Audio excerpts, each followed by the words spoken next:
Yo, bonjour à tous, je suis très heureux de vous retrouver pour une nouvelle vidéo. Ce sera sûrement le premier transfert à dépasser les 100 millions d'euros au prochain mercato d'été. Il remplacera sûrement Luis Suarez à la pointe de l'attaque du Barça dans les années à venir. Lui, c'est Lautaro Martinez. Bienvenue dans le Ballon d'Or, c'est parti.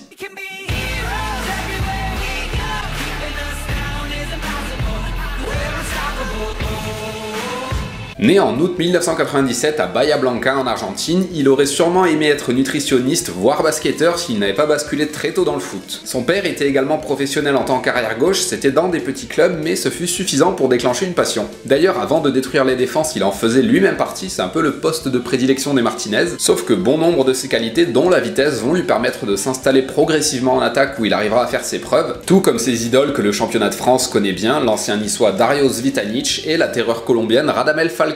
Celui que l'on surnomme le Taureau fait ses débuts professionnels en novembre 2015 avec le Racing Club. Lautaro, le Taureau, voilà, on a compris. Il remplace en fin de match son compatriote Diego Milito, lui aussi passé par l'Inter de Milan et vainqueur de la Ligue des Champions en 2010. Pour la suite du parcours, on en a un peu l'habitude, de plus en plus de matchs, de plus en plus de buts, bref, vous connaissez la musique. Arrive la saison 2017-2018 où il marque plus de 10 buts en championnat et découvre la Copa Libertadores, c'est un peu l'équivalent de la Ligue des Champions dans la zone américaine. Des contacts avec l'Inter de Milan sont ensuite établis, c'est ainsi qu'en plein milieu de la Coupe du Monde, il signe pour le club Nerazzurro. Il essaye de rester jusqu'à la fin de la Copa Libertadores, mais il faut croire que l'Inter de Milan avait sérieusement besoin de lui. Il devient ainsi le 150 millième joueur argentin à débarquer en Italie, ça aussi on en avait parlé dans une précédente vidéo. Il signe une première année de bonne facture avec environ un but tous les 3 matchs, c'est à peu près la moyenne qu'il arrive à suivre sur l'ensemble de sa carrière. Il commence ensuite à inscrire des pions de plus en plus importants, comme face à Naples en Serie A et contre Barcelone en Ligue des Champions. Sauf que ce soir d'octobre 2019, ce sont les Blaugrana qui l'emporteront sur un doublé de Luis Suarez. Alors parlons-en, 2019 c'est l'année de son éclosion où il arrive à tenir une moyenne de plus d'un but tous les 2 matchs, et coïncidence ou pas, c'est sur lui que comptent les quintuples champions d'Europe pour prendre la suite d'El Pistolero. C'est vous dire l'excellente passe qu'était en train de traverser Lautaro Martinez avant cette épidémie de coronavirus. C'est tout pour l'actuel numéro 10 de l'Inter de Milan en club, on va maintenant passer à la sélection argentine. Il participe au championnat de la Conmebol des moins de 20 ans en 2017 où l'Argentine se classe 4ème. Le jeune attaquant fait sensation en marquant des buts contre le Pérou, la Colombie, le Brésil et un doublé contre le Venezuela. Il joue ensuite la Coupe du Monde des moins de 20 ans organisée en Corée du Sud. Lors de son match face à l'Angleterre, il écope d'un carton rouge après arbitrage vidéo. C'est curieux, ça me rappelle une anecdote, mais...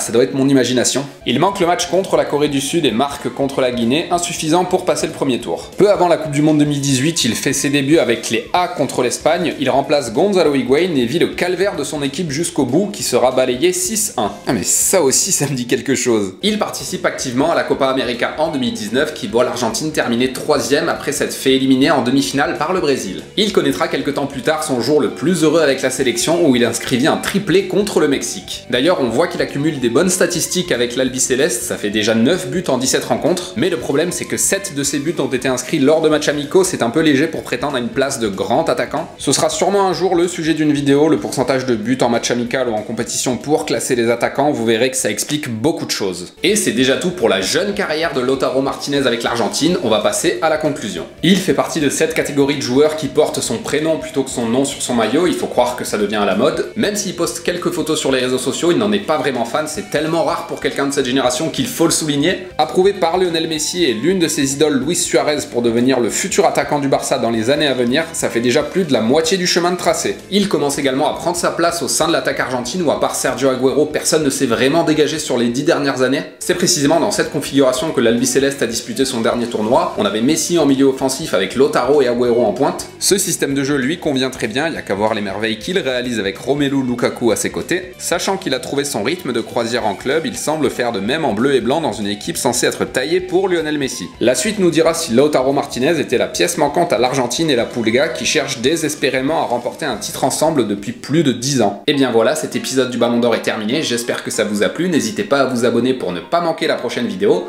En attendant celle-ci, portez-vous bien, restez chez vous, champion du monde, ciao.